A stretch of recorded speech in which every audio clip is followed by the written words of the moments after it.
আসসালামু আলাইকুম, আশা করি আপনারা সবাই ভালো আছেন।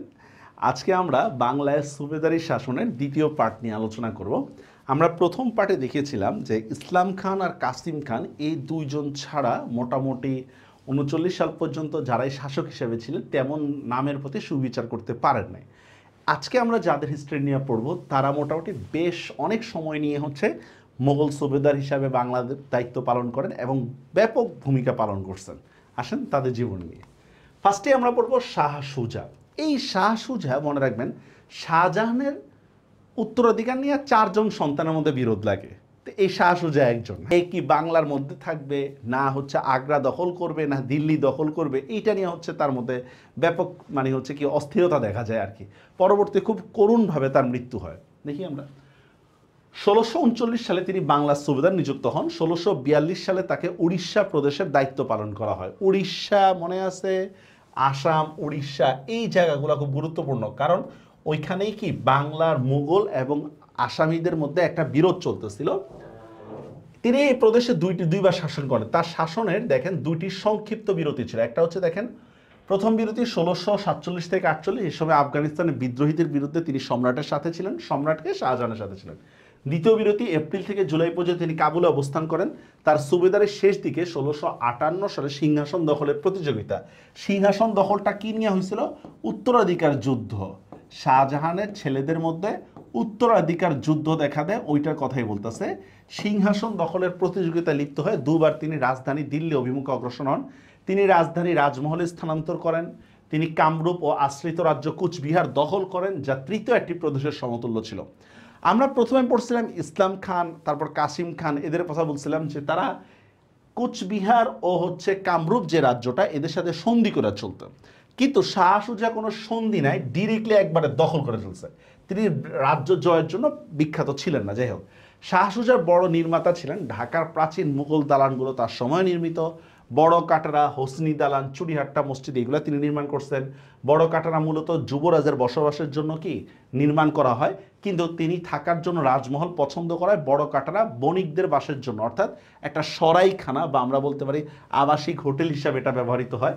সৈয়দ মুরাদ হোসেনি হস্তি দালান নির্মাণ করেন। সৈয়দ মুরাদ, ইনি হস্তি দালান কে নির্মাণ করছে? সৈয়দ মুরাদ। কিন্তু ক্ষমতায় ছিল কে? শাহ সুজা। এখানে শিয়া সম্প্রদায় জামাতে নামাজ আদায় করত। দেশের অর্থনৈতিক উন্নয়নে শাহ সুজা সচেতন ছিলেন, এই জন্য তিনি বিদেশি বণিকদের আমন্ত্রণ জানান এবং অবাধে বাণিজ্য করার সুবিধা দেন। তিনি পর্তুগিজ, ওলন্দাজ ও ইস্ট ইন্ডিয়া কোম্পানিকে নিশান যুবরাজের দেওয়া অনুমতিপত্র প্রদান করেন, যার মাধ্যমে সম্রাটের ফরমানে দেওয়া বাণিজ্যিক সুবিধা দিয়ে স্বীকার করা হয়। বিদেশি বণিকদেরকে বিজনেস করার মতো সুযোগ সুবিধা দেওয়া হয়। এখন এই শাহ সুজা ইংরেজদেরকে একটা স্পেশাল কনসিডার করছিল, এটা নিয়ে অনেক সমালোচনা আছে। কেন করছে দেখি আমরা। বাংলায় কোম্পানির বাণিজ্য সম্প্রসারিত হলে উপকূলীয় অঞ্চল থেকে সকল পণ্য ক্রয় করা যেত না। খুবই স্বাভাবিক, কারণ উপকূলীয় অঞ্চল, যেহেতু বাংলা নদী কেন্দ্রিক একটা প্রদেশ, এখানে উপকূল থেকে নিতে হবে, কিন্তু উপকূলে সব কিছু তো নাই। ফলে তা দেশের অভ্যন্তরে বিভিন্ন স্থান থেকে সংগ্রহ করতে হইতো, ল্যান্ড। আমরা উপকূল হইলে কি নদীপথ হইতো, নদীপথে এত সিকিউরিটির বিষয়টা, চেকের বিষয়টাই চলে যেত। তো এটা ল্যান্ড যেহেতু, তো এখানে পদে পদে চেকিংয়ের বিষয় আছে। সেই পণ্য সামগ্রী পরিবহনে বাংলার অসংখ্য নদী পার হতে কোম্পানি বহু বাধার সম্মুখীন হতে লাগলো। সেই সাথে বিভিন্ন শুল্ক দপ্তরের শুল্ক প্রদান করতে হতো। এই অবস্থা নিরসনের জন্য কোম্পানির আবেদনের প্রেক্ষিতে ১৬৫১ সালে শাহ সুজা একটি আদেশ দেন। সেখানে কি বলে যে তারা বার্ষিক ৩,০০০ রুপি প্রদানের মাধ্যমে শুল্কমুক্ত বাণিজ্য করার অনুমতি পায়, যে ইংরেজরা সারা বছরের জন্য ৩,০০০ টাকা দিবে, বাস, ওদেরকে আর কোনো ট্যাক্সের জন্য আটকাইতে পারবে না। তারপরও জল স্থলপথে কোম্পানির মালামাল পরিবহনের বাধা দূর হয় না, কারণ দুর্নীতিবাজ অফিসার তো আছেই। কারণ ব্যক্তিগত বাণিজ্যের অভিযোগে অভিযুক্ত করে স্থানীয় কর্মকর্তাগণ প্রায়শই তল্লাশি করে বাড়তি শুল্ক নিত। এটার মানেটা বুঝে নেন। মানেটা আমি ইস্ট ইন্ডিয়া কোম্পানির লোক, বড় আমি এসিএসের লোক, তো মনে করেন সরকার বললো এসিএসের উপর কোনো ট্যাক্স নাই, এসিএসের কাজের উপরে, ঠিক আছে মানলাম। এখন এসিএসের একটা প্ল্যাটফর্ম অনুশীলন, এসিএসের একটা প্ল্যাটফর্ম লব্ধি। সরকার বলছে এসিএসের উপর ট্যাক্স দেয়, বলতো নাই অনুশীলনের উপর ট্যাক্স নেয়, লব্ধির উপর ট্যাক্স নেয়, এটা তো বলে নেই। তো এখন কি হলো বিষয়টা, যে আমরা কি করলাম, এসিএসের সুবিধাটা নিয়ে অনুশীলন ট্যাক্স মওকুফ করে দিলাম, লব্ধির ট্যাক্স মওকুফ করে দিলাম। এইটা তো হলো সরকারের লস। তো এই কর্মকর্তারা এইটা নিয়েই ধরতো, ইভেন এখান থেকে ঘুষও আদায় করতো, আমরা আগে থেকে ঘুষখোর। ফলে শাহ সুজা 1656 সালে আরেকটি আদেশ দেন, ইংরেজদেরকে কোনো বাধা প্রদান ব্যতীত বাণিজ্য করার সুযোগ দেওয়ার কথা কর্তৃপক্ষকে জানায়, মানে যেটাকে আমরা অবাধে বাণিজ্য বলতে পারি। তো এই অবাধ বাণিজ্যটা আসলে পরবর্তীতে ক্ষতিকর হয়, কারণ তারা হচ্ছে নবাব সিরাজউদ্দৌলা বা পরবর্তী যারাই আসছে তাদেরকে এই ট্যাক্সগুলো দেয়নি। সেই সময় রাজকুমার বা রাজকীয় কর্মকর্তাদের ব্যক্তিগত ব্যবসায় স্বার্থবিরোধী ছিল। সুজা অবৈধভাবে ব্যক্তিগত ব্যবসা চালাতেন বলে জানা যায়। তার অধীন প্রদেশসমূহ নতুনভাবে রাজস্ব বন্দোবস্তের উদ্যোগ নেন। তিনি আকবরের আমলে রাজস্ব ব্যবস্থার চেয়ে 15% রাজস্ব বৃদ্ধি পায়।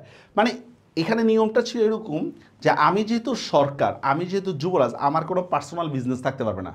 ধরেন আমি বাংলাদেশের প্রধানমন্ত্রী, এখন আমারই পার্সোনাল বিজনেস আছে কয়েকটা, তো খুবই স্বাভাবিকভাবে আমি তো মানে হচ্ছে প্রভাব খাটায় ওই ব্যবসাটা দাঁড় করানোর চেষ্টা করব, কিন্তু সুজা এই কাজটা করতো। ক্ষমতার দ্বন্দ্ব, দেখেন ক্ষমতার দ্বন্দ্ব বলতে হচ্ছে আমরা উত্তরাধিকার যে সংক্রান্ত যুদ্ধ ওইটার কথা আমরা বলতেছি, উত্তরাধিকার যুদ্ধ। দেখেন 1657 সালের সেপ্টেম্বরে শাহজাহান অসুস্থ হয়ে পড়লে গুজব রটে যে সে মারা গেছে। তার পুত্র দারা শিকো সিংহাসনে বসে বড় ছেলে এবং তা গোপন রাখছে। ফলে সুজা রাজমহলে নিজেকে সম্রাট বলে ঘোষণা করে। গঙ্গা নদীতে বহু সংখ্যক যুদ্ধ নৌকা নিয়ে তিনি কি রাজধানী দিল্লিতে অগ্রসর হন। বাহাদুরপুর যুদ্ধে তিনি দারার নিকট পরাজিত হয়ে রাজমহলে ফিরে আসেন। ইতিমধ্যে আওরঙ্গজেব দারাকে পরাজিত করেন এবং তাকে হত্যা করে সিংহাসনে বসছেন। তাহলে এখন ক্ষমতায় কে বসছে? আওরঙ্গজেব ক্ষমতায় বসে গেছে, দারা বাদ। সুজা আওরঙ্গজেবের বিরুদ্ধে অগ্রসর হয়। 1658 সালে খাজোয়াতে সুজা আওরঙ্গজেবের নিকট পরাজিত হন। আওরঙ্গজেবের সুবেদার মীর জুমলা, এই নামটা মনে রাখতে হবে, মীর জুমলার নিকট সুজা 1660 সালে এপ্রিল মাসে চূড়ান্তভাবে পরাজিত হয়। প্রতিটি পরাজয়ের পর তার বাহিনী তাকে ছেড়ে যেতে থাকে, কিন্তু তিনি কি আমি চেষ্টা করেই ছাড়বো। কিন্তু টান্ডাতে যখন চারদিক থেকে শত্রু পরিবেষ্টিত হয়ে পড়েছিলেন এবং সৈন্য পুনর্গঠন করা আর সম্ভব ছিল না মনে করেন, তখন চিরকালের জন্য তিনি বাংলা ত্যাগ করে আরাকানে আশ্রয় নেওয়ার সিদ্ধান্ত নেয়। বাংলা ত্যাগের পূর্বেই তিনি আরাকানের সাথে যোগাযোগ করেন। তার পরিকল্পনা ছিল প্রথমে মক্কা যাওয়া এবং সেখান থেকে পারস্য বা তুরস্কে যাওয়া, কিন্তু মে মাসে সমুদ্র উত্তাল থাকায় তিনি কয়েক মাসের জন্য আরাকানে আশ্রয় প্রার্থনা করেন। আরাকানের রাজধানী রোহং পৌঁছলে রাজা তাকে সাদরে গ্রহণ করেন। শহরের উপকণ্ঠে থাকার জন্য তাকে একটি বাড়ি দেওয়া হয়। যতই দিন যেতে থাকে অতিথির প্রতি রাজার দৃষ্টিভঙ্গি পরিবর্তন হইতে থাকে, বুঝছেন? নিজের দেশের মধ্যে আপনি যেমন থাকবেন অন্যের দেশের মধ্যে সেভাবে থাকতে পারবেন না। সুজার সম্পদ হস্তগত করা এবং তার সুন্দরী মেয়েকে বউ হিসাবে পাওয়ার জন্য কি সুজার সঙ্গে রাজার বিরোধ বাঁধে। সুজা তার পরিবারের দলবল সহ নিপীড়ন করে মারা হয়। শুধু সামান্য কয়েকজন গ্রামাঞ্চলে পালিয়ে হত্যাযোগ্য থেকে নিস্তার পায়, কিন্তু কোনো মোগল রাজকুমার বা রাজকুমারী জীবিত থাকে না। তার মানে বোঝা গেল সুজা পরিবার সহ হচ্ছে নিহত হয় আরাকান রাজার কাছে। এদিকে আমরা দেখতেছি মীর জুমলা, যে সুজাকে পরাজিত করে সুবেদার হয়। প্রকৃত নাম মোহাম্মদ সাইদ, জন্মসূত্রে ছিলেন ইরানি, তবে মীর জুমলা নামে ইতিহাসে বেশি খ্যাত। তারা গোলকুন্ডা একটা হীরার ব্যবসায়ীর সাথে চাকরি করতেন। পরবর্তীকালে হীরা ব্যবসা শুরু করেন এবং ঝুঁকিপূর্ণ সামুদ্রিক বাণিজ্যে লিপ্ত হন। একসময় তিনি গোলকুন্ডার সুলতানের অধীনে চাকরি নিয়ে উজির পদে উন্নীত হন। এখন মীর জুমলার ইয়াগুলো কী কী ছিল, অবদানগুলো কী কী ছিল দেখি আমরা। দক্ষিণ ভারত আক্রমণ, এটা কিন্তু খুব ক্রিটিক্যাল একটা জায়গা। দক্ষিণ ভারত সেই শাহজাহানের পর থেকে আর কেউ আক্রমণই করেনি। দেখেন সপ্তদশ শতাব্দীতে দক্ষিণ ভারতে বিভিন্ন ক্ষুদ্র ক্ষুদ্র রাজ্য একে অপরের সাথে দ্বন্দ্বে লিপ্ত হয়। তাদের অনৈক্যের সুযোগে মীর জুমলা 1646 সালে দক্ষিণ ভারত আক্রমণ করেন। এটা কিন্তু 1646, এখনও কিন্তু তিনি এখানকার সুবেদার হয় নাই। ওই যে বলছিলাম না, ওই যে আপনার যুবরাজের সাথে তার লাগছিল আজম খানের সাথে, ওই কাহিনীটা আসতেছে। তিনি অনেক রাজ্য জয় করেন। এই বিজয় অভিযানের সবচেয়ে উল্লেখযোগ্য ঘটনা ছিল দেখেন অন্ধ্রপ্রদেশের দুর্ভেদ্য গান্ধিকোটা দুর্গ দখল করা। এই দেখেন এটা হচ্ছে গান্ধিকোটা দুর্গ। এই দুর্গটাই কিন্তু শাহ সুজা দখল করছিলেন। দুর্গটি দখল করার পর তার সুনাম চারদিকে ছড়িয়ে পড়ে, অঢেল বৃত্তের অধিকারী হয়ে থাকেন। তাতেই সন্দেহপ্রবণ হয়ে ওঠে স্বয়ং সুলতান। একসময় গুজে উঠে সুলতান নন বরং মীর জুমলাই কি সাম্রাজ্যের প্রধান কাণ্ডারি। সুলতান মীর জুমলাকে নিয়ন্ত্রণ করতে তার ক্ষমতা কমিয়ে দেওয়ার সিদ্ধান্ত নেন। ওদিকে সুলতানের এমন আচরণে মীর জুমলা মনক্ষুণ্ণ হন। একসময় তিনি মাতৃভূমিতে ফেরত যাওয়ার কথা বলেন। মাতৃভূমি কোনটা? ইরানের কথা বলতেছে। তখন শাহজাদা আওরঙ্গজেব মীর জুমলাকে মোগল সাম্রাজ্যের কর্মকর্তা হিসেবে চাকরির প্রস্তাব দেন। কে? আওরঙ্গজেব। আওরঙ্গজেব কে ছিল? সে হচ্ছে কি আপনার শাহজাহানের ছেলে। মীর জুমলা তা গ্রহণ করে এবং সম্রাট তাকে আন্তরিকভাবে অভিনন্দন জানান। সম্রাট আওরঙ্গজেব মীর জুমলাকে শাহ সুজার বিরুদ্ধে মোকাবেলা করার জন্য পাঠান। খাজোয়ার যুদ্ধে তিনি শাহ সুজাকে পরাজিত করে বাংলা থেকে বিতাড়িত করেন। 1660 সালে তিনি বাংলার সুবেদার হন। দায়িত্ব গ্রহণ করে তিনি প্রশাসনকে পুনর্গঠিত করেন। উত্তরাধিকার যুদ্ধ চলাকালে প্রশাসন নিষ্ক্রিয় হয়ে পড়েছিল, তিনি পুনরায় ঢাকার রাজধানী স্থাপন করেন, অসৎ কাজীদেরকে বরখাস্ত করেন। আচ্ছা, ঢাকা সহ বাংলার গুরুত্বপূর্ণ স্থানে দুর্গ, সেতু ও রাস্তা নির্মাণ করেন। তার একটা দুর্গ ছিল বর্তমান ময়মনসিংহ রোডের পাশে টঙ্গী জামালপুরে। এই দুর্গের সাহায্যে তিনি উত্তরাঞ্চলের সাথে ঢাকার যোগাযোগ নিয়ন্ত্রণ করতেন, কারণ দুর্গ মানে হচ্ছে কি একটা ক্যান্টনমেন্ট, সেনানিবাস। তো এই সেনানিবাসে সেনারা থাকবে, সিকিউরিটির বিষয় থাকবে, এই টাইপের। নারায়ণগঞ্জ জেলায় তার অন্য দুটি দুর্গ আছে, মুন্সিগঞ্জের ইদ্রাকপুর কেল্লা, নারায়ণগঞ্জ যেমন এই যে দেখেন ইদ্রাকপুর কেল্লা, তারপর দেখেন এই যে সোনাকান্দা কেল্লা দুর্গ, এগুলাই কিন্তু সুজার তৈরি। এরপর দেখেন এই যে ঢাকা গেট, এটা ঢাকা ভার্সিটির মধ্যে কিন্তু এখন এটা অস্তিত্ব আছে ঢাকা ভার্সিটিতে। এই জিনিসগুলো কিন্তু শাহ সুজার তৈরি। নদীপথে মগ জলদস্যু সহ অন্যান্য শত্রু আক্রমণ থেকে বাংলাকে নিরাপদ রাখতে এসব দুর্গ গুরুত্বপূর্ণ ভূমিকা পালন করে। 1663 সালে তিনি নির্মাণ করেন ঢাকা গেট। ঢাকার প্রবেশদ্বার হিসেবে পরিচিত এই ফটক ঢাকাবাসীকে মগ দস্যুর হাত থেকে রক্ষা করত। বিভিন্ন যুদ্ধে তিনি কামান ব্যবহার করতেন। তার ব্যবহৃত কামানের মধ্যে বিবি মরিয়ম ও কালে খা জমজম ছিল বিখ্যাত। বিবি মরিয়ম কামানটি এখনও গুলিস্তানের যে ওসমানী উদ্যান এখানে সংরক্ষিত আছে। এই দেখেন, এটাই হচ্ছে বিবি মরিয়ম কামান, এটা কিন্তু এখনো সংরক্ষিত আছে ওসমানী উদ্যানে। বাংলার সুবেদার হিসেবে তিনি ব্যবসায়ীদের স্বার্থের প্রতি লক্ষ্য রেখেছিলেন। তার আমলে পর্তুগিজদের বাণিজ্যের অবনতি ঘটেছিল, কিন্তু ওলন্দাজ এবং ইংরেজদের কোম্পানি কি বেশ উন্নয়ন সাধিত হয়। আচ্ছা, এরপর দেখি আমরা তার শাসনের সবচেয়ে গুরুত্বপূর্ণ দিক হচ্ছে উত্তর পূর্ব সীমান্ত নীতি, যার দ্বারা তিনি সীমান্তবর্তী কামরূপ ও কুচবিহার জায়গাগুলোকে জয় করছিল। মীর জুমলা আসাম জয়ের সিদ্ধান্ত নেন। দেখেন, কামরূপ কুচবিহার তো জয় করছে, আসামও জয় করবে। তখনকার দিনে আসাম ছিল একটি বড় ভূখণ্ড এবং এর ভৌগোলিক প্রকৃতি ছিল বাংলা থেকে অনেকটা ভিন্ন। গৌহাটি থেকে যাত্রা শুরু করার পর 6 সপ্তাহ কম সময় মীর জুমলা আসামের রাজধানী গড়গাঁও পর্যন্ত এলাকা জয় করেন। তবে সেখানে প্রবল বর্ষাকালে মোগল বাহিনী উঁচু ভূমিতে আটক পড়ে যায়, রাস্তাঘাট ডুবে যায় ও ছোট ছোট নদী পানিতে পরিপূর্ণ হয়ে বড় নদীর আকার ধারণ করে। অসমিয়াগণ রাত্রে আক্রমণ চালিয়ে মুঘলদের নাজেহাল করে ছাড়ত। রাস্তাগুলো প্লাবিত হয়, ঘাঁটি থেকে তাদের জন্য খাবার আসাও বন্ধ হয়ে যায়। সেনারা ঘোড়াগুলো পর্যন্ত জবাই করে খেতে থাকে এবং বহু কষ্টে মোগলরা ধ্বংসের হাত থেকে নিজেদেরকে রক্ষা করে। অস্বাস্থ্যকর পরিবেশের কারণে মোগল শিবিরে মহামারী দেখা দেয়। এর ফলে মীর জুমলার প্রায় কি 2/3 সেনা মারা যায়। মীর জুমলা নিজেও অসুস্থ হয়ে পড়ে। বর্ষাকাল শেষ হলে মীর জুমলা আসামের রাজা এক শান্তি চুক্তি স্বাক্ষর করে।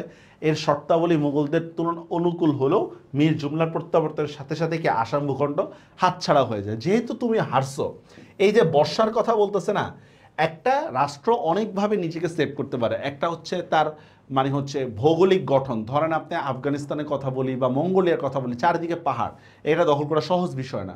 তারপর হচ্ছে আপনার প্রাকৃতিক পরিবেশ একটা ফ্যাক্ট, যেমন আপনি ধরেন রাশিয়ার যে বরফ। তো এই আসাম রাজ্যটা এই বর্ষার কারণে কিন্তু টিকে যায়।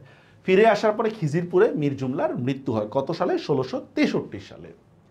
এবার শায়েস্তা খান, যার কৃতিত্ব হচ্ছে সবচেয়ে বেশি। শায়েস্তা খানের সুবেদারি বাংলার ইতিহাসে এক গুরুত্বপূর্ণ অধ্যায়। মীর জুমলার মৃত্যুর পর থেকে অস্থায়ীভাবে এই প্রদেশের শাসক ছিলেন হচ্ছে বিহারের শাসক দাউদ খাঁ। পরে আওরঙ্গজেব শায়েস্তা খানকে বাংলার সুবেদার নিয়োগ করে পাঠান। ঐতিহাসিকগণ তার কৃতিত্বের ভূয়সী প্রশংসা করছেন। তিনি আরাকানি মগ ও পর্তুগিজ জলদস্যুদের থেকে বাংলার অধিবাসীদেরকে রক্ষা করছেন। তিনি আলেম, সুফি, উচ্চবংশী অনেককে লাখরাত জমি দান করছেন। এ সময় কৃষি উৎপাদন বৃদ্ধি পায়, ব্যবসা বাণিজ্যের শৃঙ্খলা ফিরে আসে। এ সময় তার সময় জিনিস এত সস্তা ছিল যে টাকায় 8 মণ চাল পাওয়া যেত। কার আমলে? শায়েস্তা খান আমলে। 1660 সালে মারাঠা নেতা শিবাজিকে দমন করতে তাকে পাঠানো হয়। তিনি যখন বাংলায় আসেন তখন তার বয়স ছিল 63 বছর। চিন্তা করেন, 63 বছর বয়সে তিনি প্রশাসক হয় এবং বাংলাকে শাসন করছে। এই বয়সে তিনি কোনো যুদ্ধ অংশ না নিলেও তার ছেলেরা বিভিন্ন যুদ্ধ অংশ নেয়। তিনি একজন অভিজ্ঞ প্রশাসক হিসাবে দায়িত্ব পালন করেন। তার সুবেদারে 2টা পর্যায়ে বিভক্ত ছিল। একটা হচ্ছে দেখেন 1664 থেকে 78, আর দেখেন 1679 থেকে 88। এর মাঝে আজম খান ও মোহাম্মদ আজম বাংলার সুবেদারি দায়িত্ব পালন করেন। উল্লেখ্য, শাহজাদা আজম লালবাগ কেল্লা নির্মাণ করেছিলেন, যদিও তিনি তা সমাপ্ত করতে পারেন নাই। শায়েস্তা খানের উল্লেখযোগ্য অবদান দেখেন, 1 নম্বর অবদান চট্টগ্রাম বিজয়। এটা ছিল শায়েস্তা খানের অন্যতম অবদান। স্বাধীন সুলতানি আমলের পর চট্টগ্রাম দীর্ঘদিন আরাকানদের অধীনে থাকে। দেখছেন, মানে সেই সুলতানি আমলের পর থেকে এইটা কি সুলতানি আমল বলতে আমি বলি এখানে জালাল উদ্দিন ছিল। জালাল উদ্দিন এই জালালউদ্দিনের পর থেকে প্রায় এই 200 বছরের মতো এটা হচ্ছে কি আরাকানদের অধীনে চলে যায়। ইসলাম খান চট্টগ্রাম ছাড়া সারা বাংলা মোগল সাম্রাজ্যভুক্ত করেন। আরাকানিদের শক্তিশালী নৌবহর মেঘনা অববাহিকার ভিতর দিয়ে ঢাকা পর্যন্ত আসতে কোনো অসুবিধা ছিল না। এটার ইয়াটা দেখেন, এই যে এটা হচ্ছে ধরেন মিয়ানমার, এইটা হচ্ছে মিয়ানমার। ওরা কি করতো, এখান থেকে এসে এই জায়গায় যেহেতু নদী পথ, এই দেখছেন এই যে মেঘনা নদী, দেখছেন এই যে মেঘনা নদী দেখছেন, এই যে নদী পথে ওরা কি করতো, আসতো এই ইয়ারা আরাকান জলদস্যুরা নদী পথে তারা আসতো, মানে তারা এখান থেকে ঢুকে বাস কি করতো, মেঘনা নদী দিয়ে আমার একবারে ঢাকা পর্যন্ত চলে আসতো। এই দেখেন এইটা হচ্ছে ঢাকা, এই দেখছেন এই যে মেঘনা নদী, এইটা দিয়ে চলে আসতো এরা। তো চিন্তা করলো যে শায়েস্তা খান চিন্তা করলো যে আমি যদি চিট্টাগাংটা দখল করতে পারি, আমি যদি এই চট্টগ্রামটা দখল করতে পারি, তখনই তো আমি এদেরকে এখানে ক্লোজ করে দিতে পারবো। তো এই দেখেন তার জন্য কি করছে, বাংলার দক্ষিণ পূর্ব সীমান্ত সুরক্ষিত করা জরুরি ছিল। এছাড়া আরাকানি মগ পর্তুগিজ জলদস্যুরা মিলিত হয়ে প্রায় বাংলার দক্ষিণাঞ্চল উপকূল জেলার মধ্যে ধন সম্পদ লুট করত। মগরা লোকদের বন্দী করে দাসরূপে বিক্রি করে দিত। শায়েস্তা খান বাংলায় পৌঁছবার পূর্বে আরাকান রাজা মেঘনা অববাহিকায় মোগল নৌবাহিনীকে পরাজিত করেন। শায়েস্তা খান চট্টগ্রাম বিজয়ের জন্য একটি সুষ্ঠু পরিকল্পনা প্রণয়ন করেন। মগ ও পর্তুগিজ জলদস্যুদের মোকাবেলার জন্য অনেক রণতরীর ব্যবস্থা করা হয়। আরাকান রাজার হাত থেকে সন্দ্বীপ ও চট্টগ্রাম জয় করাই এই অভিযানের উদ্দেশ্য। ইতিমধ্যে দেলোয়ার নামক জনৈক পলাতক মোগল নৌ সেনাপতি আরাকানিদের থেকে সন্দ্বীপ দখল করে নেন। শায়েস্তা খানের নির্দেশে মোগল নৌ সেনাপতি ইবনে হোসেন কি 1665 সালে সন্দ্বীপ আক্রমণ করেন, দেলোয়ার পরাজিত হয়, তাদের সন্দ্বীপটা দখল করে ফেলছে। এবার দেখেন শায়েস্তা খান কূটনীতির মাধ্যমে মোগল ও মগ এবং পর্তুগিজদের মধ্যে কি করে ভাঙন ধরান। তিনি নিশ্চিত ছিলেন যে পর্তুগিজদের সাহায্য ছাড়া আরাকানের মগ নৌসেনারা তেমন প্রতিরোধ করতে পারবে না। তো তিনি পর্তুগিজদেরকে মোগল নৌবাহিনীতে চাকরি দেওয়ার প্রতিশ্রুতি দেন। সকল প্রস্তুতি সম্পন্ন করে 1665 সালে চট্টগ্রাম জয়ের জন্য অভিযান পরিচালনা করেন। চট্টগ্রামই কিন্তু বাংলাদেশের প্রথম জেলা, কিন্তু চট্টগ্রাম। পর্তুগিজ ক্যাপ্টেন 40টি রণতরী সহ মোগল নৌবাহিনীতে যোগ দেয়। ইবনে হোসেনের তীব্র আক্রমণে মগরা একবারে বিপর্যস্ত হয়ে পড়ে। এরপর মোগলরা চট্টগ্রাম বন্দর অবরোধ করে। মাত্র একদিনের যুদ্ধের পর মগ সেনারা আত্মসমর্পণ করে। সেনাপতি উমেদ খান 1666 সালে বিজয়ীর বেশে চট্টগ্রাম দুর্গে প্রবেশ করেন।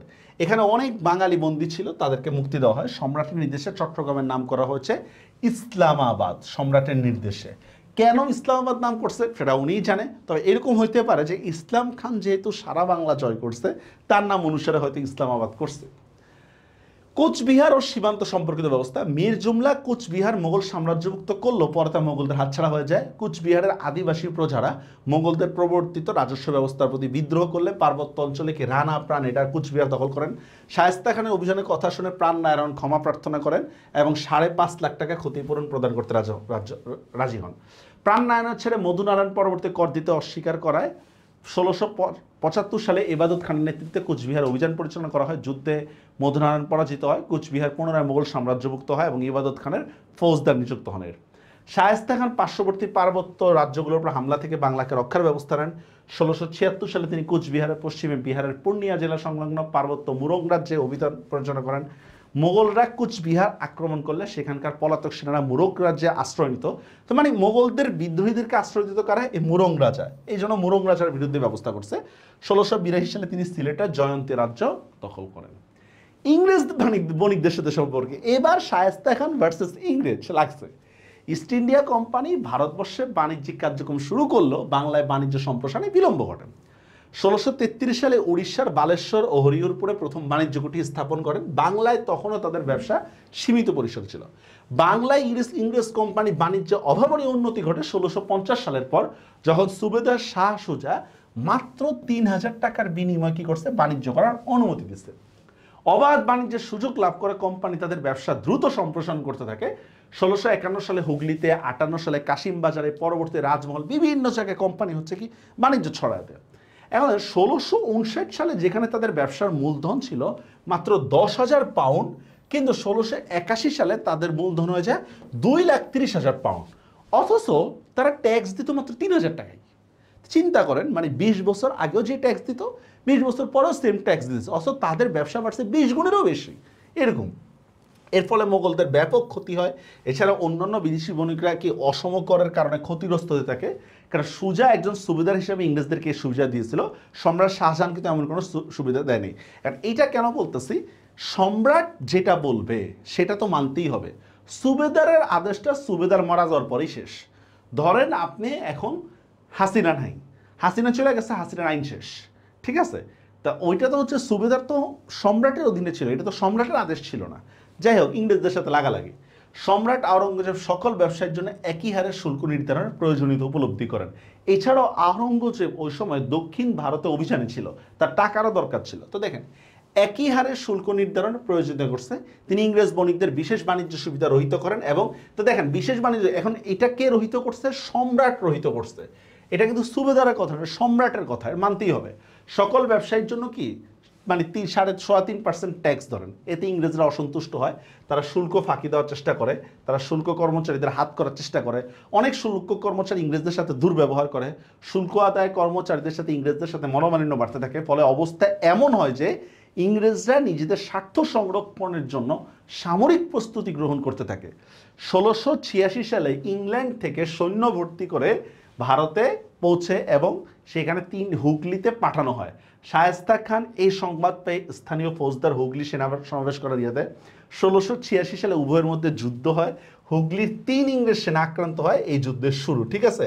ইংরেজরা এবার কার সাথে যুদ্ধ লাগছে? শায়েস্তা খানের সাথে যুদ্ধ লাগছে।